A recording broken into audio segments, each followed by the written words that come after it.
We are moving now to Unit 2, which examines how organizations are affected by information systems.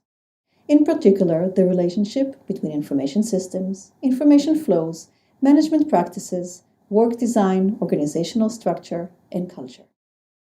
As we are now in the midst of a networking, communication, and collaboration era, we will examine how organizations are affected by web technologies and how organizations manage networks and social business. Most of us spend a lot of time on the web. We take it for granted that with one click or a tap on a screen, we can shop, navigate, get news, communicate with others, etc. Everywhere, anytime, without delay. We even take this class online while some of us are away from home. As a consequence of this massive interaction over the web, organizations are changing the way they interact with customers, employees, and business partners. With the click of a mouse, engineers in different parts of the globe share drawings and develop new products. Businesses divert ad spending from traditional channels to online and social platforms. More businesses are leveraging the web to improve operational efficiencies, and so forth. As you can expect and probably experienced, some organizations are able to leverage these technologies better than others. A key question that always needs to be addressed is whether the organization is simply jumping on the wave to incorporate new technologies, or whether it has a sound understanding about the extent to which the technologies are aligned with the business strategy, and how these new technologies affect the organizational strategy, and how work is designed and stakeholders interact.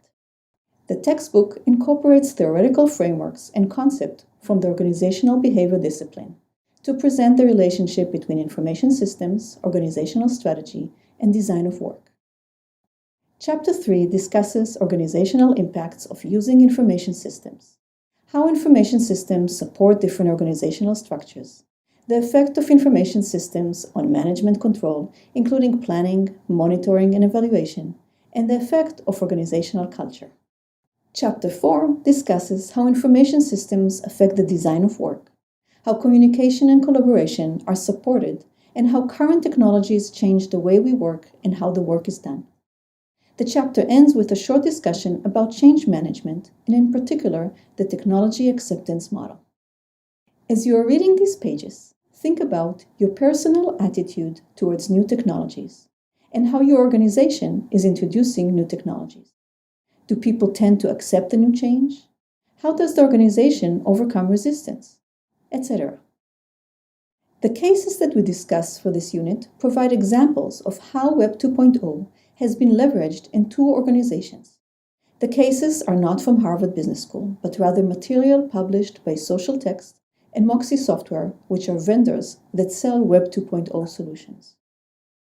While I'd like you to look at challenges and limitations that are not necessarily specified in the cases, I'd like you also to examine how new technologies were introduced to the stakeholders, what worked well, what could have gone wrong, whether the solution was aligned with the organization's strategy and culture, etc.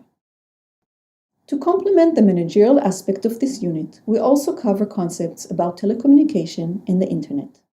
Check out the technology brief to get an idea about the evolution of telecommunication, as well as to gain a basic understanding of terminology such as what is a VPN, what is voice over IP, what is a URL, etc. Remember that social and mobile business is a hot and white topic. I can easily see a 3-credit course on this topic alone. It is also evolving and changing almost on a daily basis. Remember that you do not need to read all optional materials. Those are provided for students who are interested in current issues. I trust that as a graduate student who has time constraints, you will make the best choice of how much to read beyond the text, the cases, and the technical brief. In any event, if you are unsure or if you have any question, do not hesitate to contact me. As a person who loves to explore new technologies, I'm excited about the potential of leveraging social and mobile technologies in organizations. I believe that we're just seeing the tip of the iceberg. What I'd like you to remember is that while we're examining issues related to incorporation of social and mobile technologies, we're also looking at the general issues that are related to incorporation of new technologies in organizations. After all, we can expect that in 5 to 10 years from now, these technologies will be the norm, and that new technologies will emerge and affect the way work is designed, people interact, etc. I hope you will enjoy this unit as much as I do. Thank you.